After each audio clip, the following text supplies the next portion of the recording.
엘리의 아들들은 악한 사람들이었습니다. 그들은 여호와를 의식하지 않았습니다. 그 당시 제사장들이 백성들에게 행하는 관습이 있었는데 그들은 그것을 무시했습니다. 제사를 드리고 그 고기를 삶을 때는 제사장의 종이 3살 달린 갈고리를 가져와서 그것으로 냄비나 솥이나 큰 솥이나 가마에 찔러 넣어 찍혀 나오는 대로 제사장이 고기를 갖는 것이었습니다. 실로에 올라오는 모든 이스라엘 백성들에게 그렇게 했습니다. 태워지기 전에 제사장의 종이 제사 드리는 사람에게 와서 제사장에게 구워드릴 고기를 주십시오. 그는 삶은 고기보다는 날 것을 원하십니다 하고 말하곤 했습니다.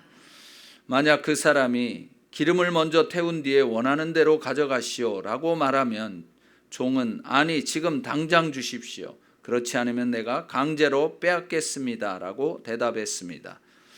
이렇듯 엘리 아들들의 죄는 여호와 보시기에 너무나 큰 것이었습니다. 그들이 여호와의 제사를 업신여겼기 때문입니다. 한편 소년 사무엘은 고운 삼배 에봇을 입고 여호와를 섬겼습니다.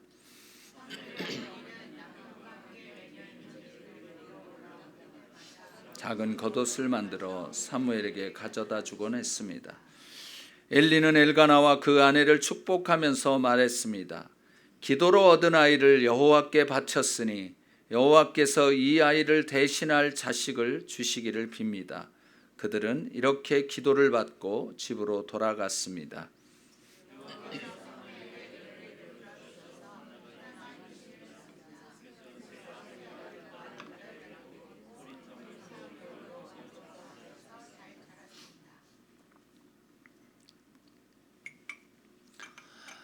하나님을 믿는 사람들 가운데에도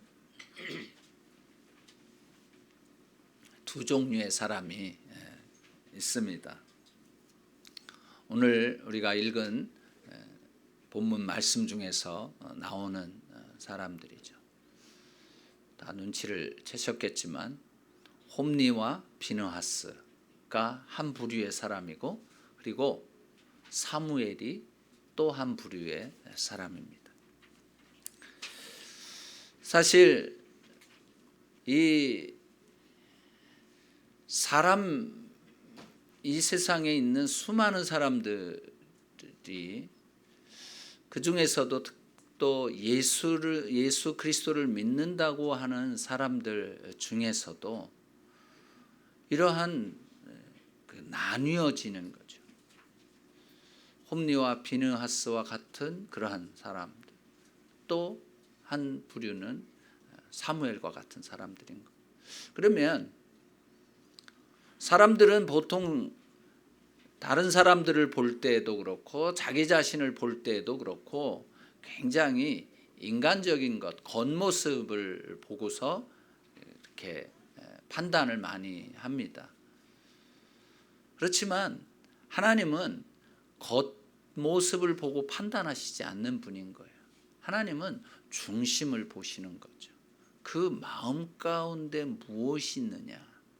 뭐 겉으로 아무리 넥타이 매고 뭐 양복 입고 그냥 머리에 기름 바르고 막 이렇게 멋있게 차렸어도 그 겉모습을 보시는 게 아니라 그 마음이 어떤지를 보시는 분이신 거예요. 그래서 오늘 이 하나님께서 보신 이 두 부류의 사람들은 어떤 사람, 어떻게 하나님께서는 보셨는가? 첫 번째 홈리와 비느하스라고 하는 이 사람들, 사실 이 사람들은 엘리 제사장의 아들로서 제사장들이었어요. 그런데 이 사람들을 하나님께서는 어떻게 보셨는가? 먼저 오늘 2장 12절 말씀을 보면 엘리의 아들들은 악한 사람들이었다라고 아주 이야기를 합니다. 여기에 악한 사람이라고 하는 것은 그냥 나쁜 사람이다 이런 의미를 뛰어넘는 거예요. 히브리 말로 여기에 뭐라고 되어 있냐면 벨리알의 아들들이라는 거예요. 벨리알. 이 벨리알이라고 하는 단어의 뜻은 어떤 무가치하다, 사악하다라고 하는 그런 뜻이 있어요. 그래서 이 벨리알이라고 하는 단어를 성경에서는 이렇게 번역을 했어요. 사악한 사람, 못된 사람, 악하고 야비한 사람, 불량배, 건달, 쓸모없는 인간, 경건하지 못한 사람, 악인, 이런 식으로 다 번역을 했어요. 벨리알이라고 하는. 그래서 이 벨리알의 아들, 이 신약에서는 이 벨리알을 어떻게 얘기했냐면 악한 자와 무법한 자의 상징인 사탄을 의미하기도 했습니다. 고린도후서 6장 15절 말씀을 한번 읽어보겠습니다. 시작. 그리스도와 벨리알이 어떻게 하나가 되며 믿는 사람이 믿지 않는 사람이 어떻게 함께 몫을 나눌 수 있겠습니까? 여기서 이 그리스도와 벨리알이라고 이렇게 했던 이 벨리알은 사단을 의미하는 거예요. 그러니까 이 홈리와 비느하스는 사단에게 매여 있었던 그런 사단의 자녀들이었다는 얘기인 거예요. 누가복음 13장 16절 말씀을 한번 읽어보겠습니다. 시작. 그렇다면 아브라함의 딸인 이 여인이 18년 동안이나 사탄에게 매여 있었으니 안식일에 이 매임에서 풀어주는 것이 당연하지 않느냐.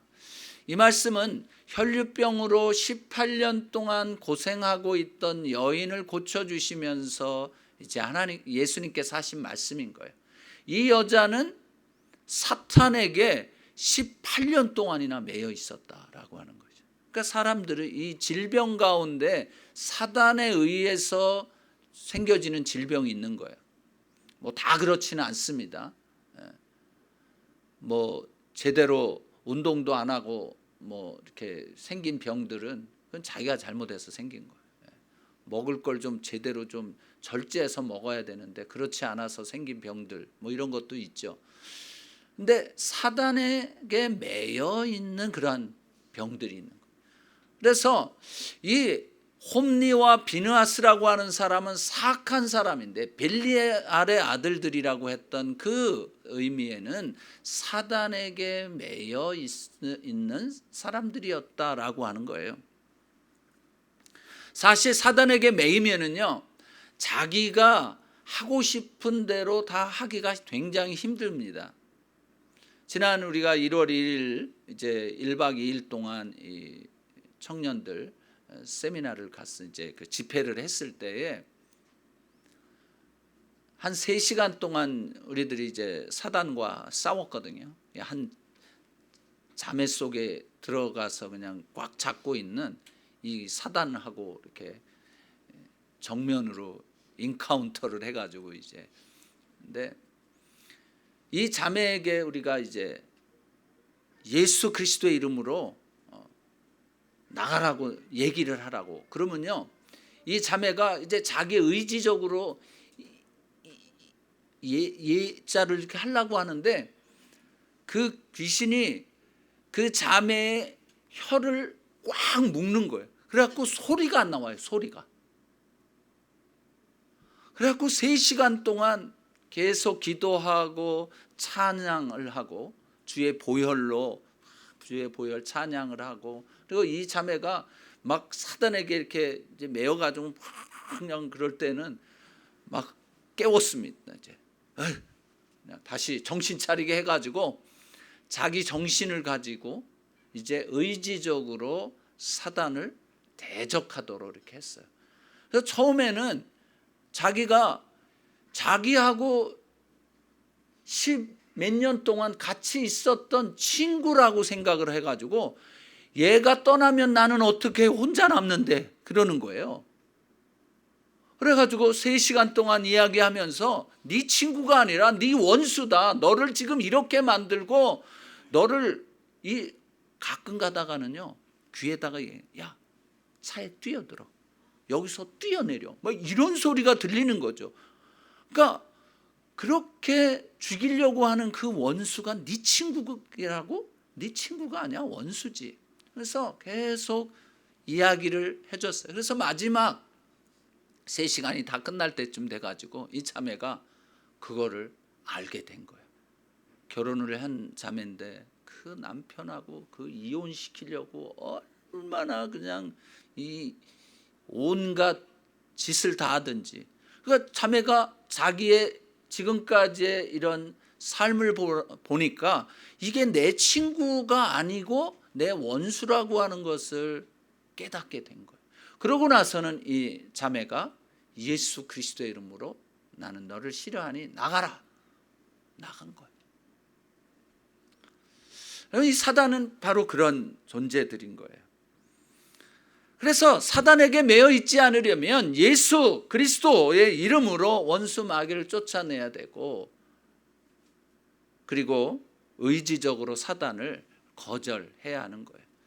여러분, 사단이 그냥 아무나 이렇게 저기 하지 않습니다. 그 좋아하는, 사단을 좋아하는 마음들이 있는 마음, 그러면은 그는 찾아오게 되는 거예요. 요한일서 3장 8절부터 10절까지 말씀을 한번 읽어보겠습니다. 시작. 죄를 짓는 사람은 누구나 마귀에게 속해 있습니다. 마귀는 처음부터 죄짓기를 일삼아 왔기 때문입니다. 하나님의 아들이 나타나신 것은 마귀의 일을 멸하시기 위한 것입니다. 누구든지 하나님께로부터 난 사람은 죄를 짓지 않습니다.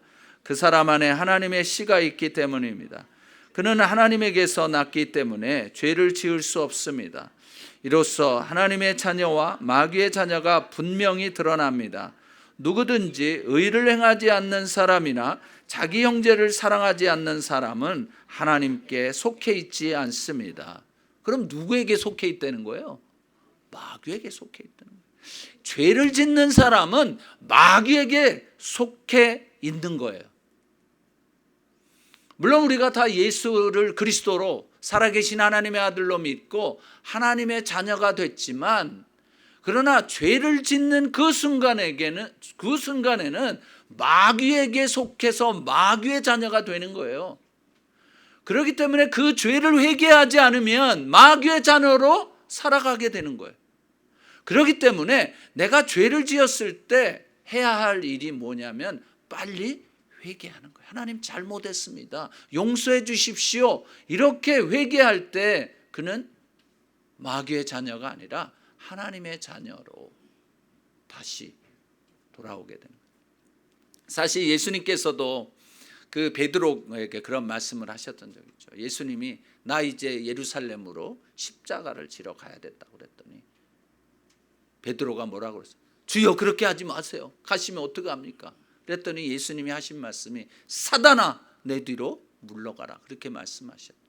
그때 사단이 그에게 그렇게 하도록 한 것이었어요. 그러니까요, 이게 이 사단에게 매여 사는 이것이 순식간일 수 있는 거예요. 내가 오늘 이 요한일서 3장 8절의 말씀대로 죄를 짓게 되면 마귀에게 속한다는 사실을 알고, 여러분 죄를 지었으면 빨리 회개하세요. 그 죄 가운데 있지 마세요. 그 죄 가운데 오랫동안 있게 되면 마귀에게 붙잡혀서 마귀의 자녀로서 살게 되어지고 얼마나 큰 고통이 있는지 몰라요. 그러니까 마귀가 하는 일은 죽이고 멸망시키려고 하는 일이기 때문에 그 사람을 친구라고 얘기는 하는데 친구가 아닌 거예요. 멸망시키는 원수인 것이에요. 그래서 이 홈리와 비느하스는 벨리알의 아들들이었다는 거예요. 마귀에게 매여 있었던 악한 존재들, 마귀의 자녀들이었던 거죠. 그들이 좀 회개를 했었으면 좋았을 텐데 회개하지 않았던 거예요. 계속해서 그 짓을 했던 거죠. 두 번째로 이 홈리와 비느하스는 어떤 사람들이었냐면, 오늘 12절 말씀을 보면 이제 여호와를 의식하지 않았다라고 합니다. 두 번째 특징은 여호와를 의지하지 않는 것이에요. 여호와를 의지하지 않는다라고 하는 것은 하나님을 존중하지 않는다는 거예요. 존경하지 않는다는 거예요. 이들의 행태를 보면 알 수 있어요. 그들은 제사장들이었지만 그들의 의무를 다하지 않았어요. 보통 제사장들이 하는 그런 대로 하지 않고 자기들이 했던 짓이 있는 거예요. 그건 뭐냐면은 쇠갈고리 3개 된 걸 가가지고서는 이제 고기를 이제 끓이잖아요. 그러면 이게 다 끓은 다음에 그것을 이제 건져내야 되는데 지금 막 끓고 있는데 쇠갈고리를 그냥 집어넣어 가지고 휘저 가지고서 찍혀 나오는 거를 그냥 가져간 거예요. 그 다음에는 또 한 가지는 뭐냐면 제사장의 종들이 와가지고서 고기 내놓으시오.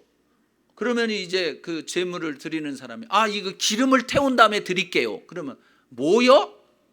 우리 제사장은 날 거 좋아합니다. 이러면서 그걸 가져간 거예요. 사실 고기를 제일 맛있는 그 고기는 어떤 고기예요? 로스트 된 거거든요. 이렇게 굽는 게, 이 불로 이렇게 하는 거.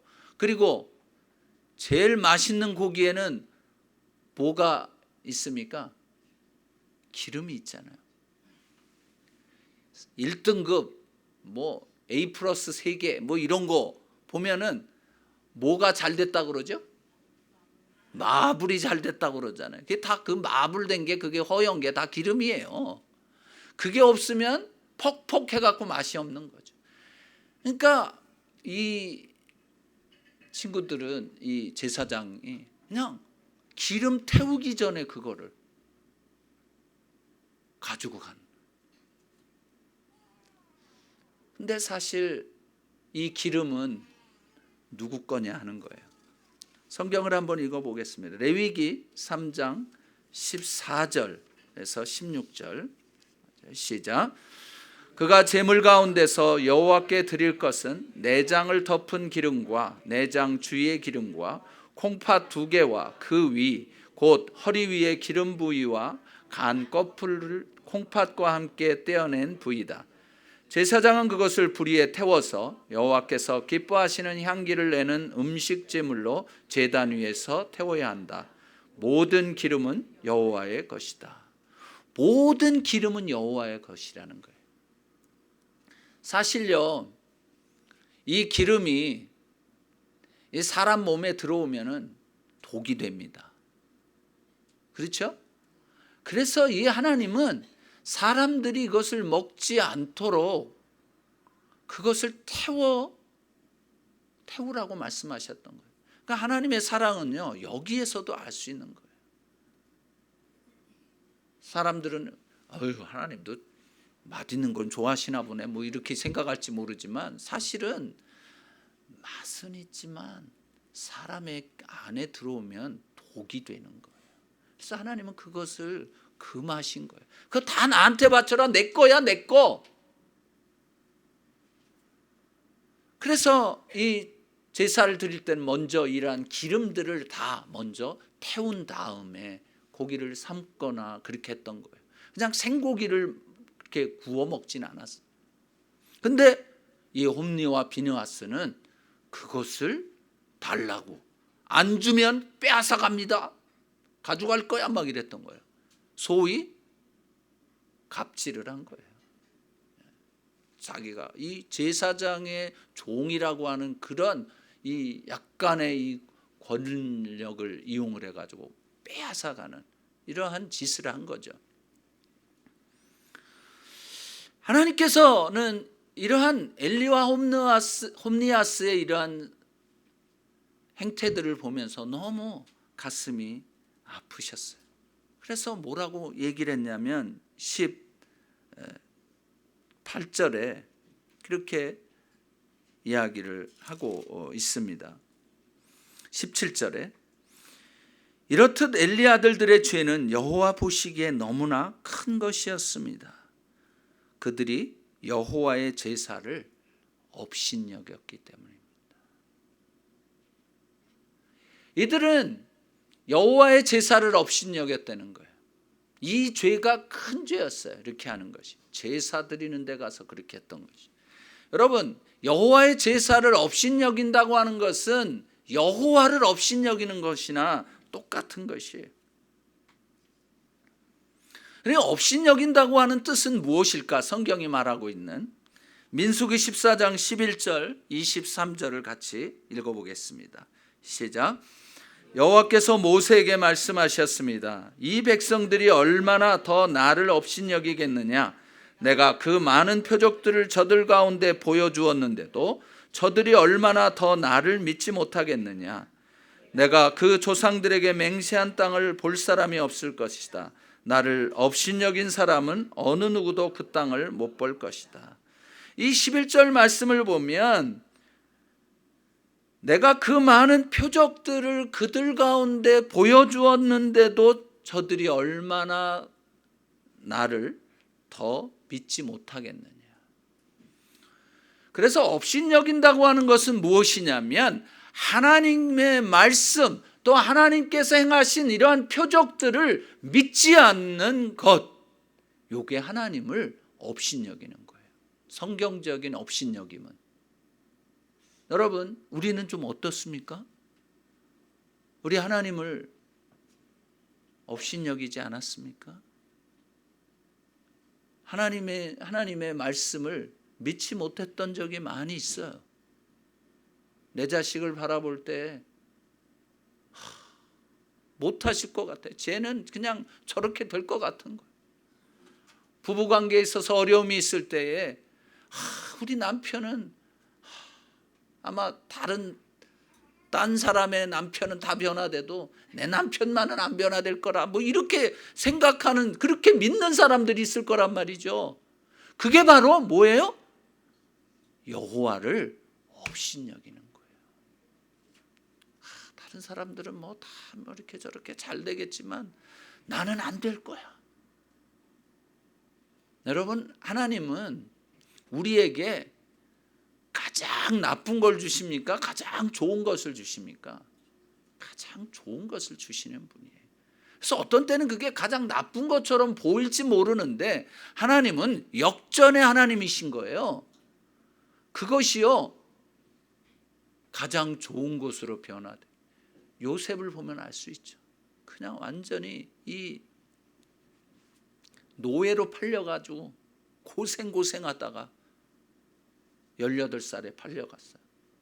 그래갖고 그가 25, 6살쯤 해가지고 30살에 총리가 된 거예요.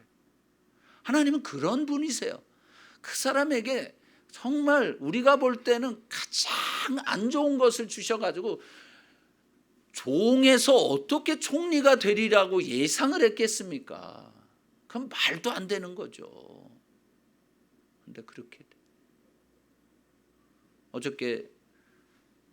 그저께인가 우리 이제 어느 분하고 이야기를 하면서 이분이 이제 그 영주권을 받는데 한 번 퇴짜를 맞았대.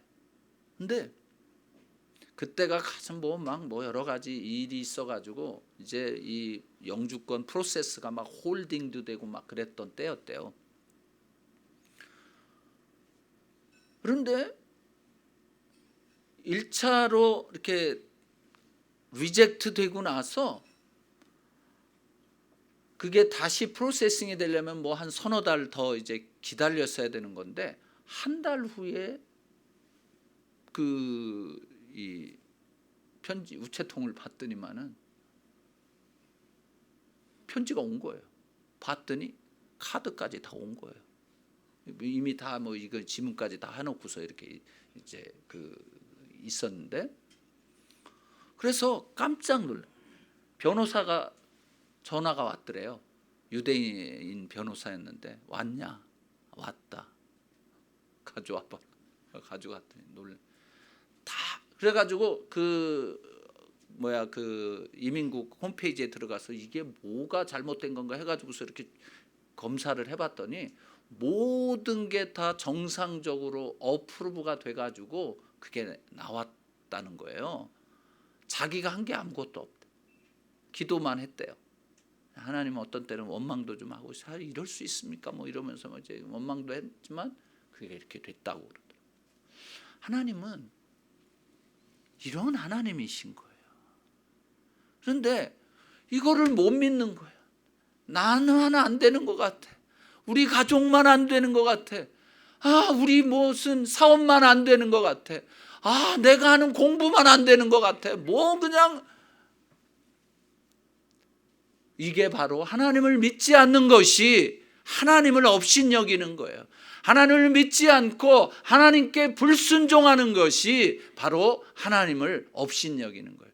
근데 이 홈리와 비느하스가 바로 이런 사람들이었던 거예요. 여러분, 이 하나님을 업신여기는 사람들에게 어떤 일들이 벌어지는지 아십니까? 사무엘하 12장 10절 말씀을 한번 읽어보겠습니다. 시작. 그러니 그 칼이 내 집에서 결코 떠나지 않을 것이다. 이는 내가 나를 업신여기고 햇사람 우리아의 아내를 내 것으로 만들었기 때문이다. 이 다윗이 자기 부인 놔두고 우리아의 아내를 자기의 여자로 취했죠. 이 성적인 죄를 범한 것이에요. 이것이 하나님을 어떻게 했다는 거예요? 업신여겼다는 거예요. 물론 모든 죄가 다 하나님을 업신여기는 건데 이 다윗의 경우에는 바로 이 성적인 죄를 범했던 거죠. 하여튼 요즘에 이렇게 보면은 어저께 이 힐링 한 끼를 하면서 얘기를 들어보니까 모든 남자들은 20대의 여자들을 좋아한다고 그러대요. 10대 때는 20대 누나를 좋아하고 30대가 되면은 20대의 여자를 좋아하고 40대가 돼도 20대 후반의 여자를 좋아한다는 거예요. 깜짝 놀랐어요. 나만 몰랐. 이렇게 우리 젊은이들하고 이렇게 얘기를 해보니까 나만 몰랐더라고. 다들 알고 있대요. 여러분, 그러지 마세요. 그러지 마세요. 이거요. 이 하나님을 업신여기지 마세요. 제발. 이 하나님을 업신여기는 경우에 또 이런 일들이 일어납니다. 시편 107편 10절 11절 시작. 그들이 어둠 속에 죽음의 그림자 가운데 앉아 쇠사슬에 묶인 채 고난에 빠진 일도 있었다. 하나님의 말씀을 거역하고 지극히 높으신 분의 가르침을 무시했기 때문이다. 여러분, 하나님의 말씀을 무시하고 가르침을 무시하고 말씀을 거역할 때에 어떻게 되냐? 어둠 속에 있게 되고 죽음의 그림자 가운데 앉아서 쇠사슬에 매인 채 고난에 빠진다는 거예요. 여러분, 이거는요, 이런 일들을 겪어본 사람들만이 알 거예요.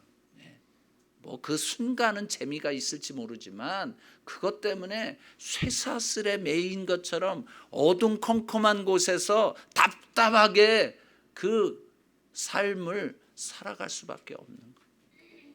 하나님을 무시하지 마십시오. 하나님을 업신여기지 마세요. 하나님이 간절히 원하시는 것이죠. 이사야 5장 24절 말씀을 보면 이렇게 돼 있어요. 아마 제가 주지 않았습니다. 그러므로 날름거리는 불길이 지푸라기를 삼키듯 마른 풀이 불꽃에 쓰러지듯 그들의 뿌리가 썩고 꽃잎은 티끌처럼 흩날려 올라가 버릴 것이다. 그들이 만군의 여호와의 가르침을 저버리고 이스라엘의 거룩하신 분의 말씀을 업신여겼기 때문이다. 여러분, 하나님의 말씀, 하나님 업신여기게 되면 이렇게 티끌처럼 불에 탄 재처럼 다 날아가 버린다는 거예요. 그래서 여러분, 우리들 제발 하나님을 업신여기지 마십시다. 하나님의 말씀을 업신여기지 마십시다. 그거 계속 업신여기다가요, 큰 코 다칩니다. 여러분, 쇠사슬에 묶인 채로 어둠 가운데 오랫동안 앉아있게 돼요. 빨리 거기서부터 나오십시오. 어떻게 나올 수 있을까요? 간단해요. 회개하면 됩니다. 잘못했습니다. 회개하면 되는 거예요. 뭐 그렇게 그동안에 뭐 굉장한 짓을 했더라도 회개하고 돌이키면 되는 거예요. 그러면 이 엘리의 아들들 홈니와 비느하스와 비해서 이 사무엘은 어떤 사람이었습니까? 첫 번째로 이 사무엘은 기도로 얻은 아들이었죠. 지난주의 말씀을 통해서 우리가 했지만 이 사무엘은 한나가 그 분인나의 격동과 멸시 이 가운데서도 사람에게 복수하지 않고 하나님께 기도해서 기도로 얻은 아들이었던 거예요. 그래서 이 사무엘은 기도로 잉태되었고 기도로 양육된 아들이었던 거예요. 이것처럼 귀한 그 자식이 없습니다. 정말 잘 돼요. 제 아내 하신주 선교사가 이제 이렇게 임신했을 때 장모님이 임신을 하셨는데 이 자궁 내에 큰 혹이 있었던 거예요. 그래서 병원에 갔더니 이거 그냥 놔두면 그 어머니가 위험하시니까 이 아이를 떼내야 됩니다. 그리고 그 자궁 그 수술도 같이 해야 된다고. 그래갖고 이제 날짜를 잡으셔가지고 병원에 대기실에서 이렇게 기대하고 이제 수술 이제 뭐 이렇게 뭐 하려고 그 수속을 하려고 갔다가 그런데 갑자기 하나님이 두려운 마음을 주셔가지고 저희 장모님이 냅다 그냥 집으로 오셨답니다. 그러고서 그날서부터 아내가 날 때까지 기도를 하셨던 거예요. 그러니까 제 아내는 기도로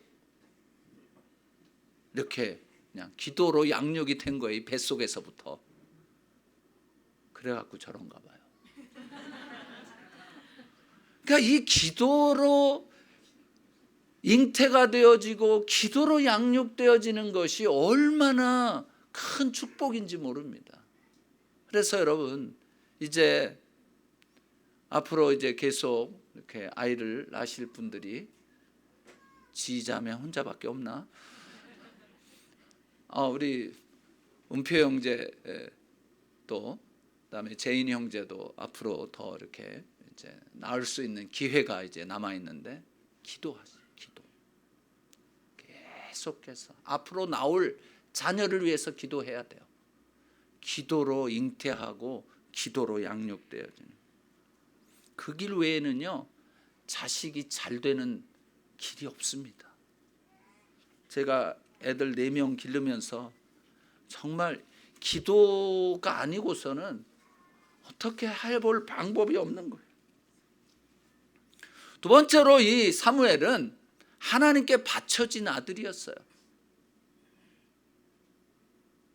사실 사무엘은 자기가 하나님 나 헌신합니다 뭐 이래가지고서 갔던 아들이 아니었습니다.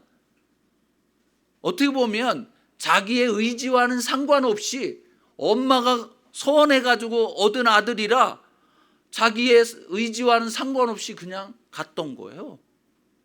그런데 성경 어디에도 이 사무엘이 그것 때문에 뭐 삐졌다, 뭐 불순종했다, 반항했다, 뭐 이런 말이 없는 거예요. 그걸 보면 정말 이 사무엘도 엄마에게 부모님에게 순종했던 자녀였다는 것을 알 수 있어요. 그게 그 얘기는 뭐냐면 곧 하나님께 순종하는 것이에요. 그래서 어저께 이제 이 힐링 한 끼를 하면서 어느 형제가 물어보더라. 자기가 사랑하는 자매가 있는데 하나님이 이 자매를 자기에게 확실히 주셨다고 하는 그 확신이 있는데 부모가 반대하면 어떻게 합니까? 이런 경우 굉장히 많거든요. 그래서 제가 그랬습니다. 그러면 부모의 말에 순종해라. 일단 스톱해라. 그리고 기다려라. 부모님이 허락하실 때까지 만약 그 자매가 자매를 형제에게 하나님께서 주시기로 작정한 사람이라면 기다리는 동안에 부모님의 마음을 움직이셔서 결혼하게 하실 것이다. 그때까지 기다려라 그랬어요. 제가 그런 사람들 굉장히 많이 봤거든요. 정말 예수님을 잘 믿고 막 헌신했던 사람인데 어느 자매를 좋아했어요. 그래갖고 근데 집에서는 부모님이 반대를 했어요. 장로님인데. 근데 그냥 결혼했어요. 그래가지고 애 둘 낳을 때까지 그 장로님이 이 가족을 집에도 문전에 못 오게 했었어요. 그러다가 애 둘 낳으니까 이제 부모님이 이제 마음이 돌이키셔서 이제 불렀는데 그런 고통이 있어요. 그런 고통이. 그렇기 때문에 이 자식들한테도 여러분 말씀을 하십시오. 부모의 말을 순종하는 게 굉장히 중요하다. 요즘에는 부모 말을 순종을 안 하는 게 무슨 유행처럼 돼가지고 내가 좋아하는데 무슨 내 인생은 내 거예요 이러면서 얘기를 하는데 나중에 고생을 당해봐야 그때서야 아이고 내가 잘못했구나 하는 것을 알게 되죠. 물론 하나님이 다 그것을 다 원상회복은 시키세요. 그런데 다 하시는 분이시지만 그러나 그 과정 가운데서 겪어야 될 것을 반드시 겪게 됩니다. 제가 아는 어느 목사님 딸은 아버지가 이 예수 믿는 사람하고 이제 결혼을 하라고 그랬는데 예수 믿는 사람이 좀 쑥맥 같은 거예요. 그래가지고 경상도 사나이 그냥 아주 이러는 게 너무 좋아가지고 그냥 그 남자하고 결혼했네요. 결혼하기 전에는 교회 다닌다 어쩐다 그러다가 5년인가를 고생을 한 거예요. 정말 철야기도 하고 그래갖고 5년 후에 겨우 교회 나오게 됐어요. 또 어느 권사님인데 제가 대학교 1학년 때 찾아갔었는데 그분이 저희들 만나더니 하는 말이 후배들 꼭 예수 믿는 사람하고 결혼해 그러는 거예요. 왜요? 나도 예수 안 믿는 사람이 더 멋있어가지고 그렇게 했다가 내가 지금 40년째 고생하고 있네 그러더라고요.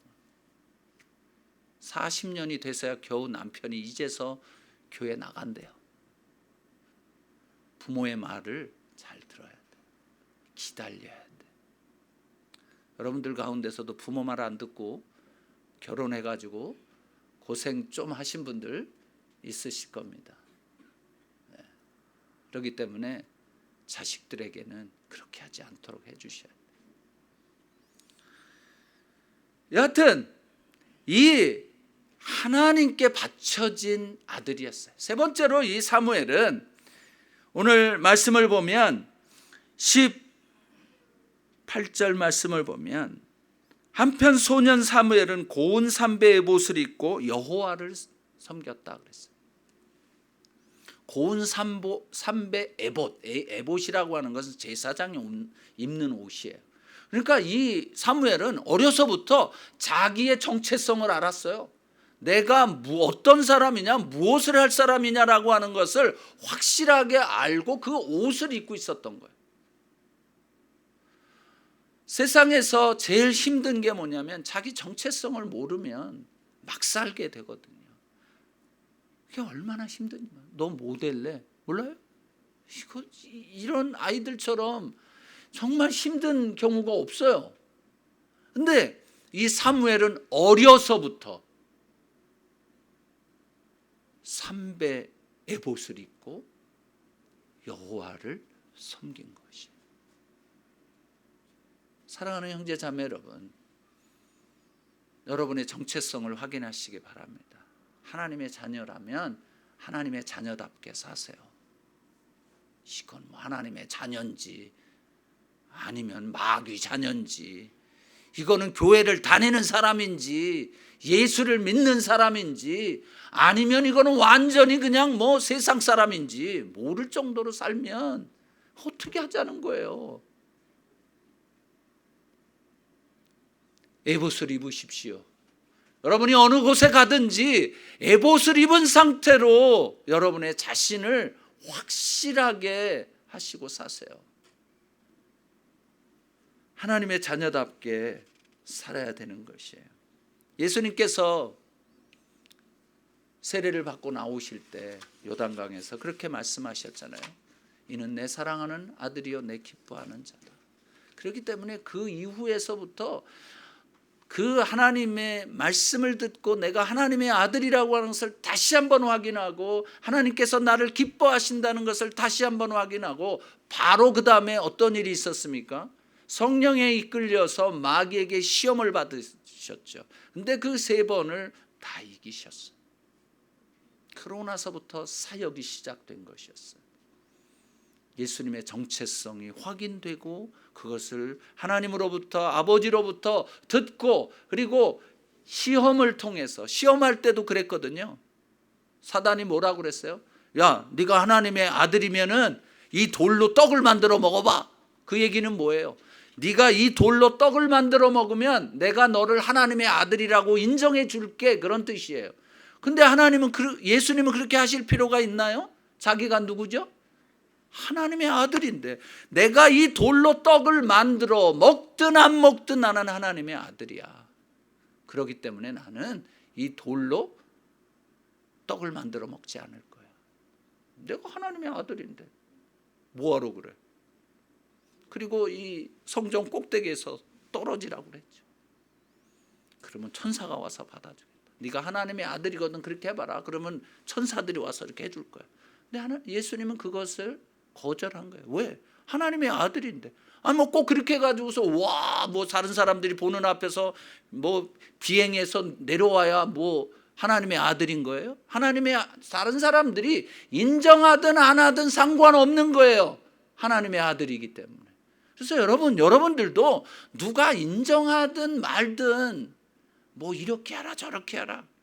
여러분의 하나님의 아들인 것이 분명하다면 하나님의 아들답게 하나님의 딸답게 사셔야 되는 거예요. 바로 사무엘이 그랬던 사람이었어요. 4번째로 그는 여호와 앞에서 성장했다고 했습니다. 21절 말씀을 보면 어린 사무엘도 여호와 앞에서 잘 자랐습니다. 근데 이 여호와 앞에서라고 하는 이 말을 이 히브리 성경에서는 여호와와 함께 임이라고 하는 여호와와 함께 자랐다는 거예요.